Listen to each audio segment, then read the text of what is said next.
Queridas y queridos estudiantes, compañeros docentes, hoy continuando con las instalaciones domiciliarias de nuestra vivienda, vamos a ver el otro de los desagües, o sea, por donde se van las cosas.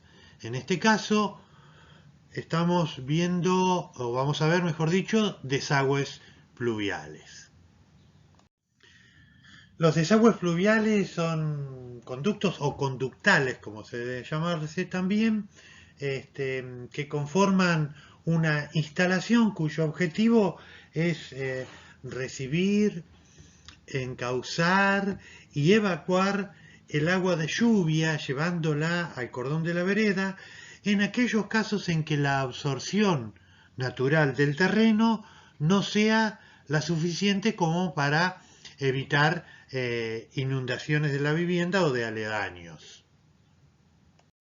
Debemos tener en cuenta que el agua de lluvia que caiga dentro de nuestro terreno, ya sea en los techos o en las terrazas o en cualquiera de las partes de la construcción, es responsabilidad nuestra encauzarla correctamente. Y encauzarla correctamente quiere decir hacerla llegar al cordón de la vereda sin que esto perjudique en absoluto, ni siquiera potencialmente, alguna de las construcciones vecinas o, en el caso de que no la hubiera, tampoco puede ser desviada hacia algún lugar por fuera de nuestro terreno. Es así que hay una legislación bastante pormenorizada a través de disposiciones que va realizando OCE que prevén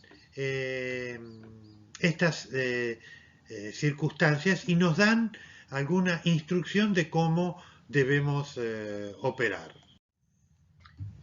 Sin meternos en el tema de redes urbanas, como ya mencionamos anteriormente, existe una parte de nuestra ciudad servida por el servicio de agua corriente, otra cuya coincidencia es bastante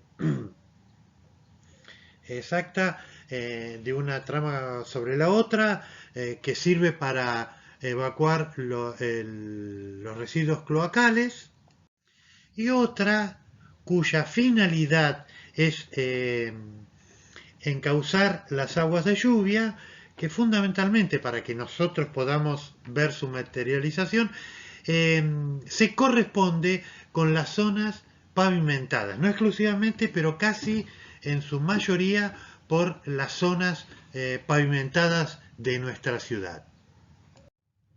La primera consideración que teníamos que hacer era identificar el desagüe pluvial con los pavimentos de nuestra ciudad, por dos razones: porque donde hay pavimento no hay absorción, y donde hay pavimento hay posibilidad de encauzar el agua. Hay un caso particular que se llama propiamente cordón cuneta, en el cual solamente ha sido tratada los bordes de la calle y alcanza para encauzar, por lo menos parcialmente, el agua de lluvia. Debemos hacer una consideración a la relación de la topografía con los desagües, y esto tiene que ver porque el agua va a seguir los desagües naturales.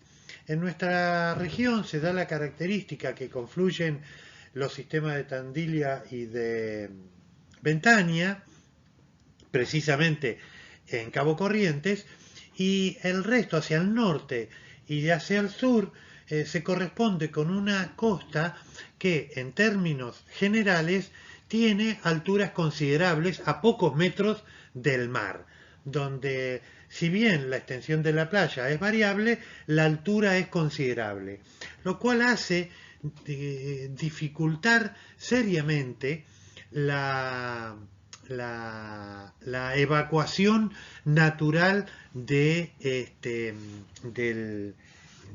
agua de lluvia. Y es así que barrios alejados del centro de la ciudad, como pueden ser Autódromo o barrios muy próximos al centro de la ciudad, como pueden ser el barrio de la Terminal, tienen o han tenido serios problemas para evacuar el agua de lluvia y en algún caso producirse significativas inundaciones.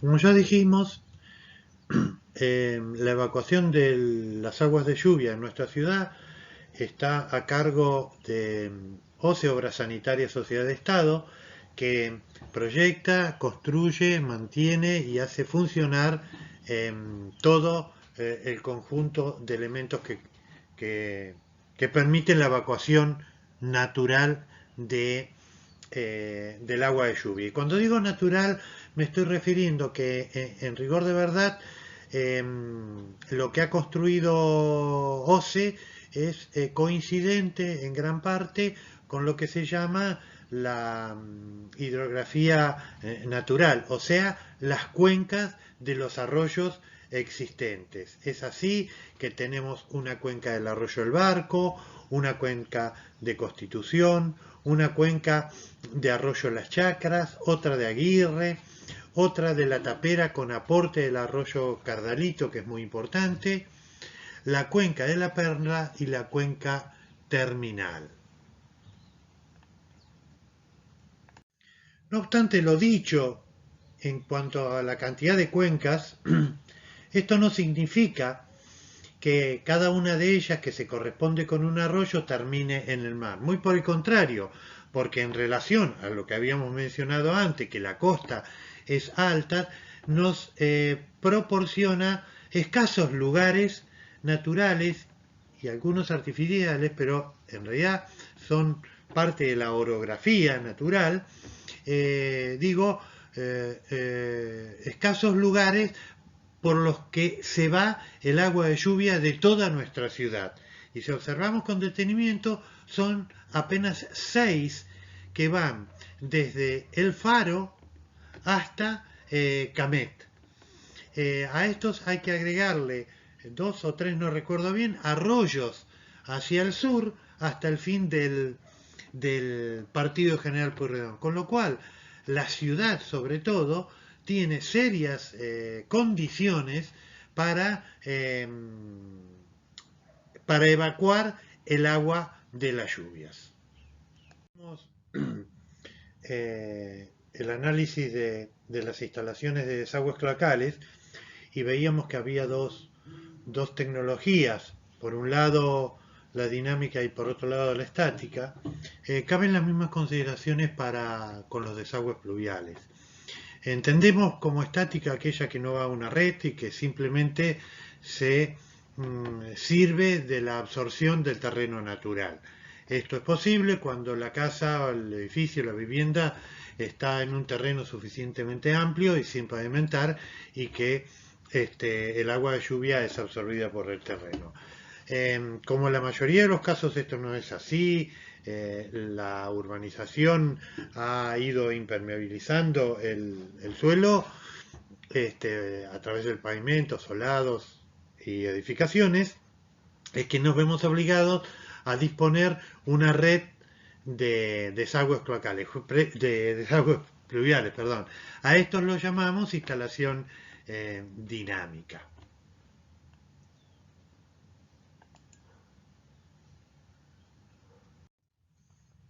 Ahora damos algunos datos que contextualizan esta instalación y decimos que de nuestra ciudad cerca del 80% de la planta urbana dispone de una red de desagües pluviales. Esto es en coincidencia con las zonas pavimentadas y también en coincidencia con algunas zonas que llamamos disponen de cordón cuneta. Y esta es la parte que se ve de esta instalación.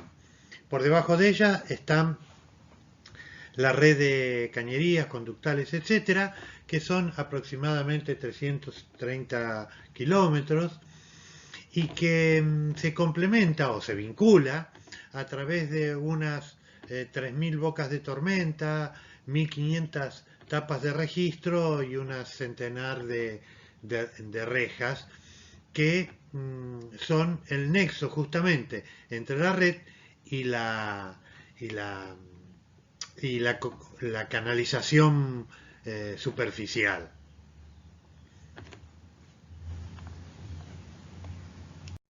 Precisamente en estas imágenes podemos observar dos de esos elementos que constituyen una vinculación entre lo que se ve y lo que no se ve. Acá vemos las calles que están delimitadas por cordones. Estos cordones, junto con el abovedado de la calle, constituyen la cuneta, que es lo que recoge y canaliza el agua de lluvia. Estas cunetas siempre tienen una pendiente. Para un lado o para el otro, el agua por ellas ha de correr. Es importante reconocer este lugar porque este es a su vez el cero de nuestra referencia para la construcción. La parte superior del cordón es la referencia del nivel cero para nuestra vivienda. Y otra cosa que debemos saber es que en este cordón es donde desaguará nuestra instalación de desagüe pluvial. A diferencia de la instalación de desagüe cloacal, en la que se permitía una sola conexión a la red, en este caso podemos sacar cuantos desagües, cuantos caños queramos. El agua, como dijimos, correrá por esta cuneta para un lado o para el otro de la calle y en algún lugar encontrará una boca de tormenta, que la vemos en la imagen de la izquierda. Es ahí donde esto se continúa en una suerte de ríos subterráneos que son las instalaciones constituidas por cañerías de diversos diámetros. Al igual que la instalación de desagües cloacales, la instalación de desagües pluviales corre por pendiente, por la gravedad que está que actúa sobre un plano inclinado y no sobre el nivel piezométrico, o sea, la igualación de presiones en lo que sería los vasos comunicantes, como es lo que ocurre con el agua fría y el agua caliente.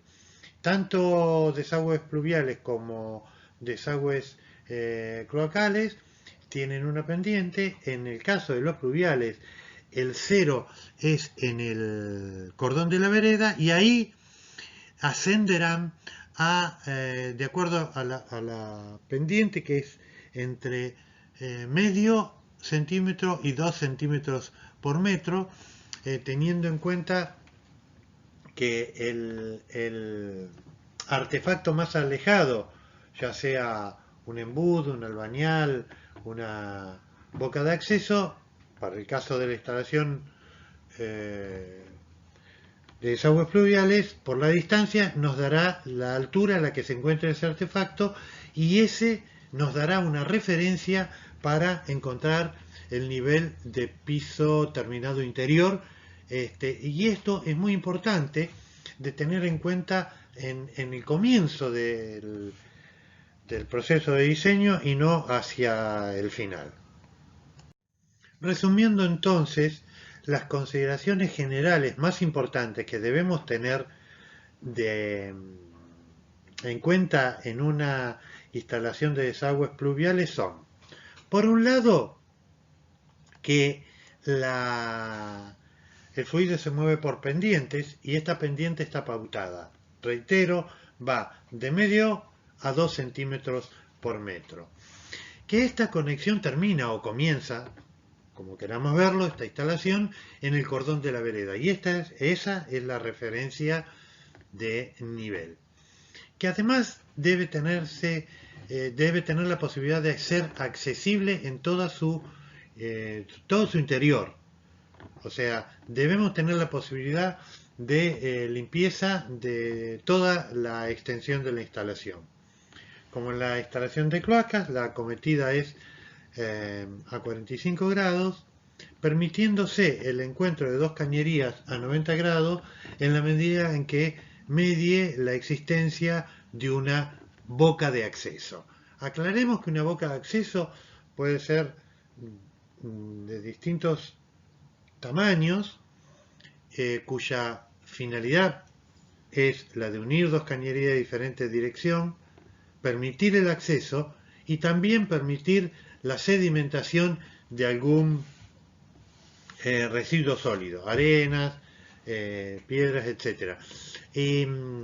Y esta boca de acceso, por supuesto, que no tiene ni tapa sellada ni sifón, por lo tanto tiene contacto con la atmósfera y de ninguna manera entonces podrán conectarse a ella instalaciones de otro tipo que no sean las pluviales.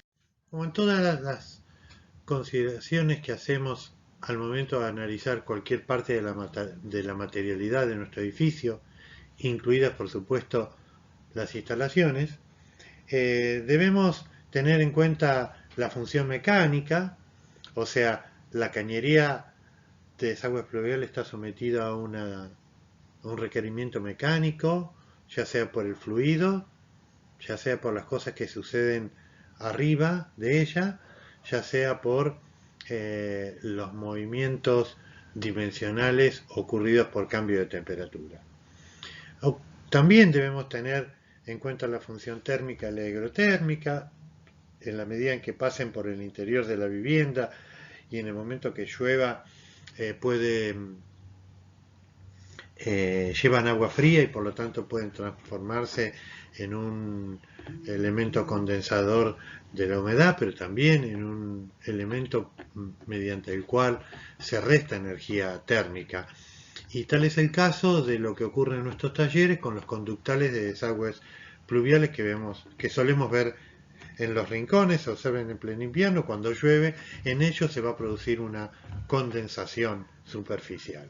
Acústica, desde ya, que ocurren ruidos por el traslado de la lluvia, del agua de lluvia, y también por el traslado del impacto de la lluvia en el exterior, es trasladado por el sólido de las cañerías. Existe una tecnología, una marca de cañerías en las cuales su conexión son ahorring y por ser un elemento elástico de unión tienden a dificultar la transmisión del sonido por el sólido. Por supuesto que tiene que ser una instalación perfectamente estanca en la medida en que ésta vaya por el interior de una pared, un cielo raso o bajo un piso. Podrán no serlo, de hecho vamos a ver en otras circunstancias como son las canaletas, las descargas de las mismas, etc.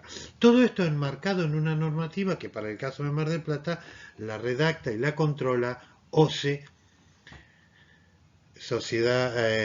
Obras Sanitarias Sociedad.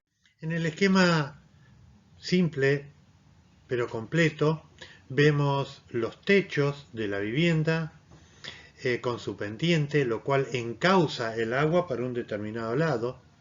Esta se recoge por canaletas. Nosotros vamos a suponer que la parte inferior de nuestros techos tienen canaletas, así lo vamos a poner como condición de diseño. Es cierto que un techo con pendiente puede tener un libre escurrimiento, pero tengamos presente que el agua cuando cae produce una marca en el piso, impide el crecimiento de las plantas y no permite el normal escurrimiento del agua. Por lo tanto, es deseable recoger y conducir el agua de lluvia.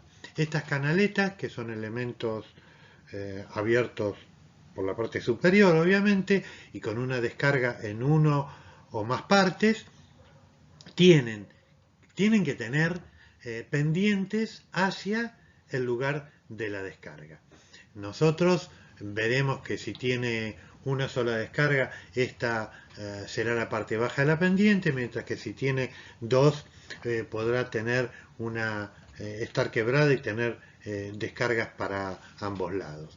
En general, las descargas se vinculan por una boqueta o embudo y estas a su vez recorren verticalmente hasta llegar al piso, y en el piso suele haber una boca de acceso con rejilla que permite la limpieza y recolección del agua, o puede haber simplemente un embudo. A partir de ahí el caño va embutido y tiene que tener la pendiente que ya dijimos, o sea, si se apoya, si está incluida en el cordón, de ahí subirá hasta el embudo o boca de acceso más alejada.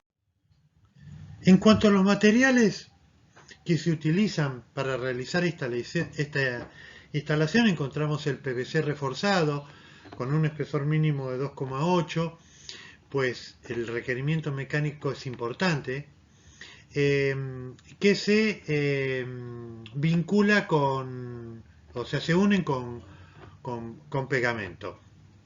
Están también las instalaciones de poliuretano insonorizado, a las que ya hicimos mención, que son de un característico color marrón rojizo y su vinculación es por O-ring.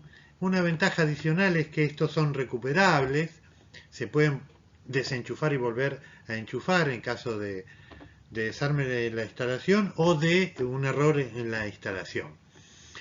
También tenemos el hierro fundido, que se utiliza en instalaciones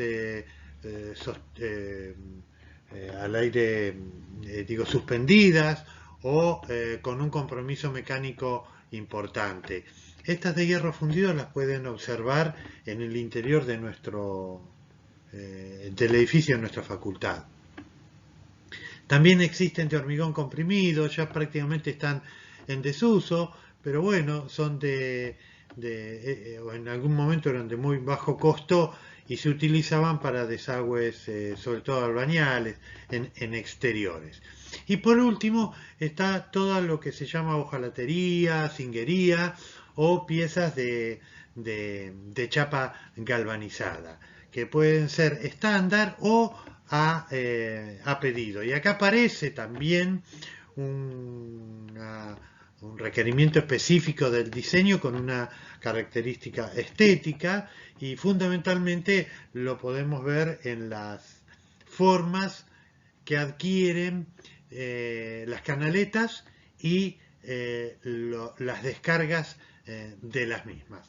A diferencia de las instalaciones de desagües cloacales, acá vamos a observar mezclas o utilización de más de un material para la realización de esta instalación. Como en los casos de las instalaciones antes estudiadas, existe toda una convención para la representación de las diferentes situaciones y trazados de la instalación, pero que es al efecto de ser presentada en instituciones y no para la instrucción al contratista u operario que realizará la tarea. El color característico o convencional de esta instalación es el amarillo. En este caso estamos viendo algunas de las situaciones de acometida, los ángulos recomendados y los accesos requeridos, que en el caso de desagüe pluvial se llaman boca de acceso, que puede ser abierta a través de una rejilla o cerrada a través de una tapa. Sintetizando entonces algunos aspectos que ya hemos visto, podemos decir que el agua de lluvia se desplazará por acción de la gravedad, que influye en lo que se llama un plano inclinado, que el punto más bajo es el cordón de la vereda y que el punto más alto es el artefacto más lejano, y que la pendiente oscila entre medio y 2 centímetros, recomendándose 1 centímetro o 1,5 centímetros por metro de pendiente. Toda la instalación pluvial tiene contacto con la atmósfera inmediata a nosotros, por lo tanto no puede tener, como ya dijimos, conexión a ningún artefacto cloacal, y también debe ser accesible para ser limpiada, para que lo que se pueda acumular no enrarezca la atmósfera. Por eso que las bocas de acceso son elementos que permiten la limpieza y también la sedimentación. Que por esta causa debemos prever un acceso fácil a toda la instalación, recordando que las uniones son a 45 grados en el sentido del tránsito del fluido y que solamente podrán ser a 90 en la acometida de una boca de acceso. Como dijimos en los casos anteriores, ofrecemos este punteo que es una guía, no excluyente y tampoco obligatoria, pero que ordena cierta forma de acceder o de encarar el diseño de una instalación de desagües pluviales.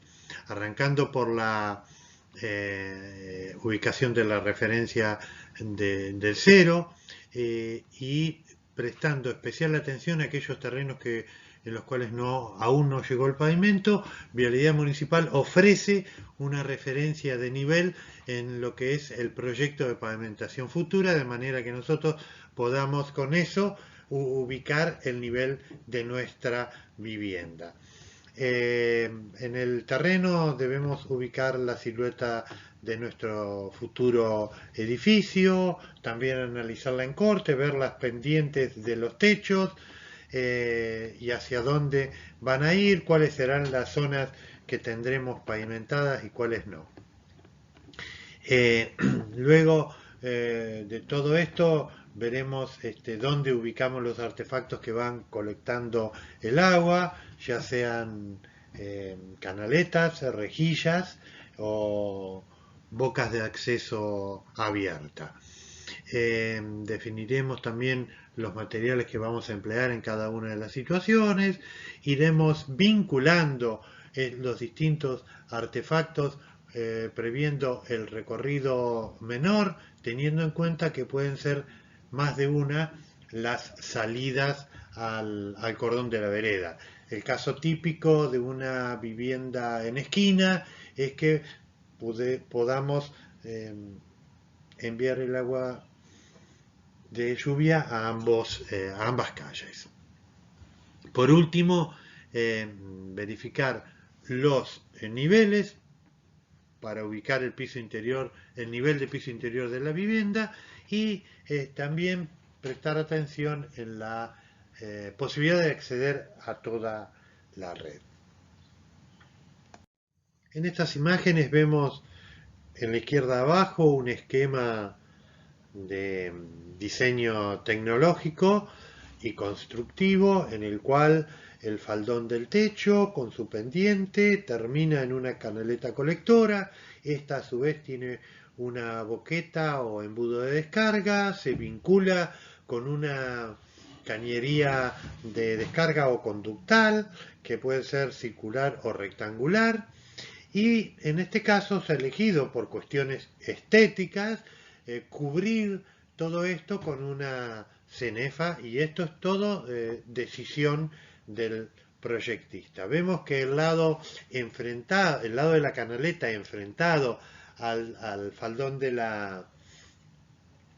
techo siempre es más alto que el otro, a los efectos de que el agua con su velocidad no supere la canaleta. En las demás imágenes vemos cómo los techos de una o varias pendientes confluyen en lo que se llaman limahoya, el encuentro inferior de dos techos, y estos a su vez van hacia las canaletas. Estas canaletas son soportadas por grampas, tienen separadores para mantenerlas en forma, y vemos los encuentros de las esquinas o el encuentro con el embudo de descarga. En estas imágenes vemos ya más el compromiso con lo estético, podemos ver, y la resolución que tiene la canaleta en relación con su descarga y el muro o los remates de los muros. Observen que la parte superior izquierda, tal vez por no tenerlo resuelto de otra manera, la descarga interrumpe la moldura, mientras que en los otros lugares se corresponde con ella. En estas imágenes vemos desde arriba, se llaman limatestas o cumbreras, son las partes superiores de las cubiertas, y vemos cómo tienen siempre un remate, en algún caso de cinguería, se llama cumbrera de chapa doblada, en las otras la cumbrera está compuesta por piezas cerámicas, se llaman caballetes, y en ese caso se amuran, se consolidan al techo con morteros de cemento. En el encuentro de un plano horizontal con uno con pendiente, podemos encontrar diversas piezas que impiden el ingreso al interior del techo y facilitan el desplazamiento del agua. Siempre habrá una parte amurada que es pequeña y se llama banda, y una parte más amplia que es la que en general cubre el techo, que se llama babeta. En el caso de la imagen de la derecha hacia abajo, vemos que el techo termina en una canaleta oculta. Acá caben las mismas consideraciones con un agregado, y es la necesidad de prever el mantenimiento, o sea, la limpieza de esta canaleta. Precisamente en las imágenes anteriores mencionábamos el tema del mantenimiento, y acá vemos algunos casos en los cuales realmente no se ha tenido en cuenta, no se ha realizado, lo cual lleva primero a la acumulación de hojas, luego las hojas llegan a tener junto con otros elementos sólidos, de tener el agua contiene tierra, y a veces hasta llegan a proliferar plantas. Por supuesto que la tierra oxida, favorece la oxidación, aunque son chapas con protección galvánica. Los ácidos contenidos en la tierra favorecen el deterioro e impiden el desagote de la canaleta. Por lo tanto, el tema del mantenimiento tiene que ser no solo una instrucción, sino que además tiene que ser previsto con un acceso relativo. En estas imágenes vemos lo que en términos generales llamamos interferencias, y que en el caso de los techos, constituidas por ventilaciones, chimeneas, etc., van a tener una resolución de cierta complejidad constructiva y tecnológica, que es toda una especialidad dentro de lo que son las cubiertas y constituyen la cinguería. Esto tiene implicancias tecnológicas, constructivas y estéticas, a veces están ocultas y no tanto, a veces están a la vista y deben ser perfectamente resueltas. En términos generales se pueden utilizar los principios de bandejas o las chimeneas soldadas con plataformas, o en babetas simples. Cada caso requiere una solución particular. En estos casos estamos viendo parte del proceso constructivo, o sea, antes que la cubierta se coloca la cinguería, primero la cinguería móvil, o sea, la babeta o canaleta o cajón, según corresponda, y luego se amura la babeta, que la vincula al muro para recibir por último la cubierta, como se ve en la parte, en la imagen superior izquierda.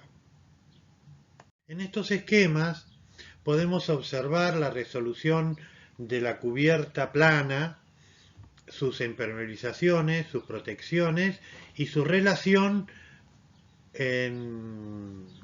con los sistemas de evacuación de agua, ya sean embudos de carga superior o lateral y embudos de descarga inferior o lateral. Con estos elementos, más las babetas, más las pendientes de los techos, tenemos resuelta el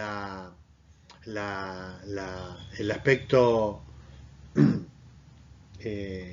hidrófugo de la cubierta y la evacuación del agua de lluvia. En estas imágenes podemos ver parte del proceso constructivo en el cual las diferentes capas que veíamos en los esquemas anteriores se están materializando, su relación con las instalaciones de desagüe, embudos y caños, y en la parte superior izquierda un trazado de costillas que permiten materializar las pendientes del contrapiso. Estas serían costillas de mampostería que nos dan los puntos altos y van generando faldones de